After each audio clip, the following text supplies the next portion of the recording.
all section of deductions are contained in chapter number 6A. Provision of set off and carry forward are contained in chapter 6. So after chapter 6, it is 6A, deductions. If you anytime forget any section of deduction, just write under chapter 6A. From 3 incomes, deduction of chapter 6A are not allowed. These 3 incomes are, number 1, lottery, number 2, LTCG, number 3, 111A. These 3 incomes hence will be kept separate. After GTI, इन तीनों income को अलग निकाल देंगे आप. उसके बाद remaining income, जो general income, जो नॉर्मल इनकम्स हैं, उसमें से देंगे chapter 6 deductions. Number 1 deduction is ATC. ATC में याद रखिएगा, total all investments in total in 1 year 1 lakh maximum. Life insurance premium policy के अमाउंट का कितना परसेंट? 10%. और अगर डिसेबल है तो 15, डिजीज है तो भी 15. सी देयर आर 2 पॉइंट्स, डिसेबल और disease.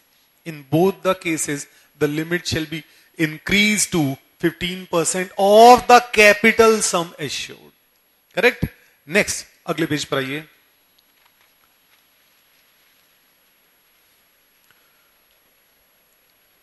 There are 3 investments which can be made in the name of self, spouse or any children. Only 3 investment. कौन कौन सी?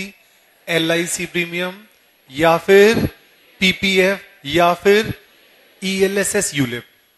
अपने नाम में, वाइफ के नाम में, बच्चे कोई भी हो, married, unmarried, even independent, without any limit, कोई भी हो सकते हैं आपके बच्चे. Correct?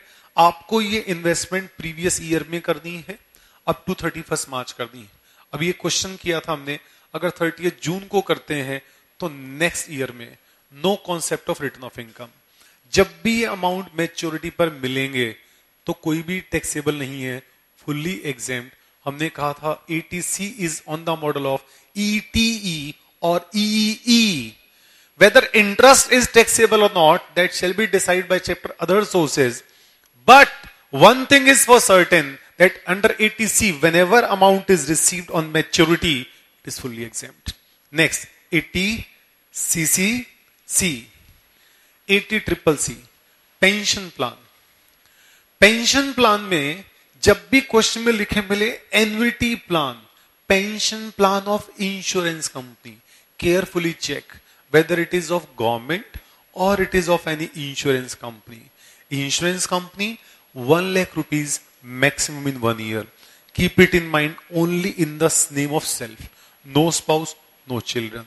This operates on the model of EET. When the amount shall be received, you'll start receiving pension on retirement or whatever age has been fixed. It shall be added in the income of other sources. Next, ATCCD. ATCCD जब भी question में दिखाई दे NPS और notified pension scheme of government, तब ATCCD. Employees contribution basic में add रहा होगा, नहीं था तो ऐड कर दीजिए. Deduction up to 10% of basic plus DA under terms only, no commission.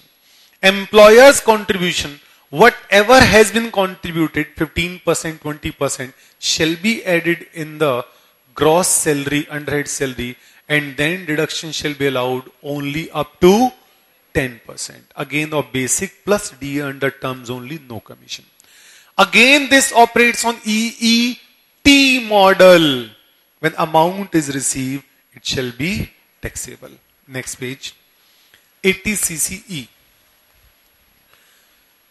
All these 3 deductions in combine shall not exceed 1 lakh rupees.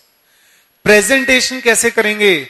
ATC, ATCCC, ATCCD, employees contribution, these 3 total shall be subject to limit of ATCCE maximum 1 lakh. And then 4th separately, employer contribution of ATCCD. Next, ATD, medical insurance premium. याद रखिए, अपने लिए self, spouse और children के लिए एक अलग section बना लीजिए। सेल्फ, स्पाउस, चिल्ड्रन के लिए टोटल 15, इन सब के लिए। बच्चे सिर्फ dependent, keep it in mind. यहां पंच लाइन है चिल्ड्रन डिपेंडेंट। बच्चे कितने अच्छे हैं, विद लिमिट या अनलिमिटेड? अनलिमिटेड। उस सिचुएशन में बच्चे जो भी हों डिपेंडेंट हों। पेरेंट्स अलग सेक्शन रख लीजिए टीडी माइंड में। पेरेंट्स डिपेंडेंट हों या इंडिपेंडेंट हों तब भी चलेंगे, लेकिन इन सब के लिए याद रखिए आपको पेमेंट कैश में नहीं करनी है। Not in cash, other than cash bearer cheque पे करें, मुझे कोई दिक्कत नहीं है। लेकिन एक चीज ऐसी है जो कैश में पे कर सकते हैं, preventive health care. How much amount? 5,000। Limit से एक्स्ट्रा या with in limit? With in limit 5,000 अपने, 5,000 पेरेंट्स के लिए एक्स्ट्रा या टोटल? टोटल। कहां से देंगे? जहां से मर्जी हो आपकी, wherever you pick and choose. Next, ATDD। ATDD तब मिलेगी जब जो हैंडीकैप बच्चा है वो कमा नहीं रहा, उसके पेरेंट्स, उसके गार्जियन डिडक्शन लेंगे। अगर वो 40% से कम डिसेबिलिटी है तो नो डिडक्शन, 40% से ऊपर 80% तक है तो 50,000, 80% से ज्यादा है तो 1 लाख रुपीज। याद रखिए सिचुएशन में आपने खर्चा कितना किया। क्वेश्चन कहेगा आपने उस माइनर हैंडी, जो भी बच्चा है, जो भी रिलेटिव डिपेंडेंट, उसके इलाज पे इतना खर्चा किया, उसके नाम में कुछ पैसा जमा करवाया, कुछ फर्क नहीं पड़ता अमाउंट से। आप 0 करें, 1 रुपया करें, 1 करोड़ करें, उसके लिए खर्चा करें, उसके लिए सेविंग करें, कुछ भी करें, नहीं साहब हमारा इतना अमाउंट है। नेक्स्ट, अगर हैंडीकैप खुद कमा रहा है तो वो डिडक्शन अपने आप कहां लेगा? ATU में लेगा। Same principles. क्या ऐसा भी हो सकता है कि एक ही सेक्शन में, एक ही रिटर्न में ATU, ATDD दोनों आ जाएं? यस। कैसे हो सकता है? लेकिन एक ही हैंडीकैप्ड है तो क्या एक के लिए दोनों रिडक्शन क्लेम कर सकते हैं? नो। दोनों तब आएंगे जब वो असेसी हैंडीकैप्ड है और उसका कोई रिलेटिव भी हैंडीकैप्ड है जो अपने आप नहीं कमा रहा। तब उस सिचुएशन में जो डिपेंडेंट है उसके नाम की ATDD में और अपने नाम की ATU में। क्या ऐसा हो सकता है कि ATU, ATDD भी तीनों आ जाएं? Is it possible? Yes. ATDD भी तब आएगी जब कोई डिजीज, कैंसर, TB, HIV हो गया, तब ATDD भी आएगी। वहां पर आपको एक्सपेंस भी देखना है। पहले 40,000 से ज्यादा का एक्सपेंस हटा दो, फिर 40,000 में से लेस कर दो जितना अमाउंट एम्प्लॉयर से मिला प्लस जितना अमाउंट इंश्योरेंस कंपनी से मिला। Next, ATE, education loan. जो प्रिंसिपल अमाउंट है उसकी कहीं कोई रिडक्शन नहीं है, सिर्फ इंटरेस्ट की रिडक्शन है विदाउट लिमिट। जिस साल पहली बार इंटरेस्ट पे कर दिया आपने बैंक को, उस साल से शुरू करके 8 ईयर्स तक कंसेक्यूटिव लगातार उन्हीं 8 साल में रिडक्शन मिल सकती है। लोन इंडिया के बाहर एजुकेशन के लिए भी ले सकते हैं। ATC, ट्यूशन फीस जब हम पे करते थे, 2 बच्चों के लिए पे करते थे, इंडिया में एजुकेशन के लिए पे करते थे, यहां पर इंडिया के बाहर के लिए भी पे कर सकते हैं आप। नेक्स्ट, ATG, अगर आपने इन काइंड में कुछ दे दिया, सीमेंट दे दी, ब्लैंकेट दे दिए, तो उसकी 0 रिडक्शन। कैश में 10,000 तक का दे दो, 10,000 से ज्यादा देना है तो चेक से देना पड़ेगा आपको। 4 कैटेगरी हैं, चारों कैटेगरी में ध्यान रखिएगा। एडजस्टेड GTI सिर्फ और सिर्फ कहां पर आएगी? C और D कैटेगरी में। जब हम एडजस्टेड GTI निकालते हैं तो GTI में सारी इनकम लेकर लॉन्ग टर्म हटा दो, 111 हटा दो, जो बाकी सेक्शन की रिडक्शन है वो हटा दो, लेकिन गलती से वहां से क्या लिखना रह गया कि लॉटरी हटाना भूल गए। सिर्फ किस काम के लिए? ये देखने के लिए कि C+D में कितना डोनेट कर सकते हो। याद रखिएगा वो मैक्सिमम डोनेशन निकल कर आएगा। 10% of AGTI will be the maximum donation in C+D। उसको कंपेयर कीजिए एक्चुअल डोनेशन से। मैक्सिमम डोनेशन ज्यादा से ज्यादा पहले कहां पर देंगे आप? किस कैटेगरी में? डी या सी? सी कैटेगरी में मैक्सिमम डोनेशन देंगे। Next, ATGG। अगर आपको HRA मिल रहा है तो एग्जेम्पशन वहीं लीजिए, अगर HRA नहीं मिल रहा तो फिर यहां पर आइए। अगर एम्प्लॉयर ने फ्री में मकान दे रखा है तो कोई सोचने वाली बात ही नहीं है। अगर HRA भी नहीं मिला, ना मकान मिला, आप अपने आप रेंट पे कर रहे हो या सेल्फ एम्प्लॉयड हो, आपका अपना बिजनेस है, तब भी रिडक्शन क्लेम कर सकते हैं। वहां पर हम कितनी रिडक्शन मिलेगी? Number 1 rent paid minus 10% of AGTI, second 25%, third 2000 per month. Next ATGG। अगर आपका बिजनेस है, प्रोफेशन है, तो ये सारे डिडक्शंस आप अपने आप PGBP में से लेंगे। 35 AC, 35 CCA में। 35 में आपको 125 कुछ और 170 कुछ भी मिल सकती है।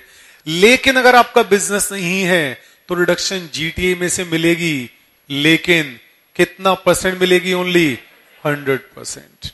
नेक्स्ट, 10,000 तक कैश, उसके बाद चेक। पॉलिटिकल पार्टी को डोनेशन दिया आपने तो बिजनेस में कहीं और डिडक्शन नहीं मिलेगी, लेकिन यहां से रिडक्शन मिल जाएगी आपको GTI में से, ATGGB GGC।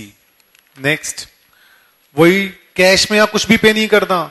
याद रखो GGB GGC में कैश पे करना ही नहीं है। यहां कोई 10,000 नहीं है, यहां पर टोटल अमाउंट आपको चेक या किसी से पॉलिटिकल पार्टीज के लिए। जब हम और डोनेशन कर रहे थे ATGGA के, वहां 10,000 तक का कैश दे सकते थे। पॉलिटिकल पार्टी को कुछ भी कैश पे नहीं करना। Next, ATTTA।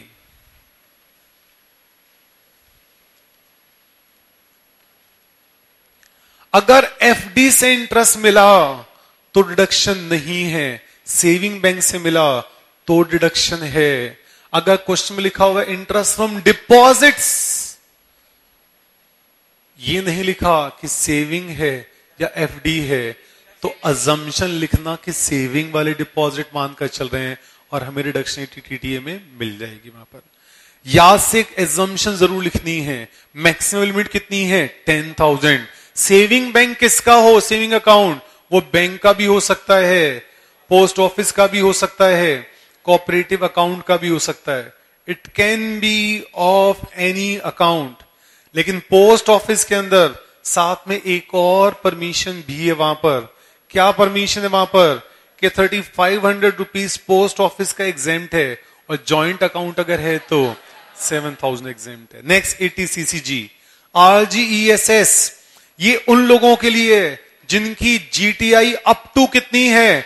12। अगर एग्जैक्ट 12 लाख है तो यस, लेकिन वो नए इन्वेस्टर हो, पहले कुछ ना इन्वेस्ट किया हो, लिस्टेड सिर्फ notified, every not listed equity share, जो लिस्टेड भी नोटिफाइड हैं, इक्विटी ओरिएंटेड म्यूचुअल फंड जो नोटिफाइड हैं, इस सेक्शन के लिए रिडक्शन की इन्वेस्टमेंट मैक्सिमम 50,000। उसका कितना परसेंट? 50%। तो डिडक्शन कितनी आ जाएगी? 25,000। हर साल में इन्वेस्ट करते रहो, डिडक्शन लेते रहो, but for how many years? 3 years, maximum 3 years. जो शेयर्स आपने खरीद लिए उसका lock in period how many years? 3 years. 3 साल में बेच दिया तो जो हमने एग्जाम किया था अदर सोर्स की इनकम में डाल के टैक्सेबल कर देंगे उसको। लास्ट, ATEE, ये सिर्फ तब है जब एसएससी के पास कोई भी मकान ना हो। दूसरी बात, आपका मकान की वैल्यू कितनी हो? 40 लाख, और लोन कितने तक का हो आपका? 25 लाख तक का। आपने लोन अपने रेजिडेंशियल हाउस के लिए लिया हो खरीदने के लिए, डिडक्शन मैक्सिमम कितनी है? 1 लाख। 2 साल में ले सकते हैं, 13-14 में प्रीवियस ईयर या फिर 14-15 के अंदर, दोनों में मिलाकर 1 लाख है। अगर आपने इस साल में 70 लिया तो अगले साल में 30, इस साल में 1 लाख ले लिया तो अगले साल में 0 हो जाएगा। 2 साल के बाद ये सेक्शन खत्म हो जाएगा। अगर आपने 80 में, लास्ट लाइन पढ़ो, लास्ट लाइन कंफ्यूजिंग सी है, लिखा हुआ deduction shall not be allowed in respect of same amount. Block बनाइए, सेम अमाउंट। अगर आपने मकान के लिए लोन लिया और आपने 1 लाख रुपीज ही इंटरेस्ट पे किया and you claim deduction of that 1 lakh under section 24B, सिर्फ 1 लाख रुपए इंटरेस्ट था और मैंने 24B में डिडक्शन क्लेम कर ली, is it possible that of the same amount I claim deduction under section 80E? Answer is no. Okay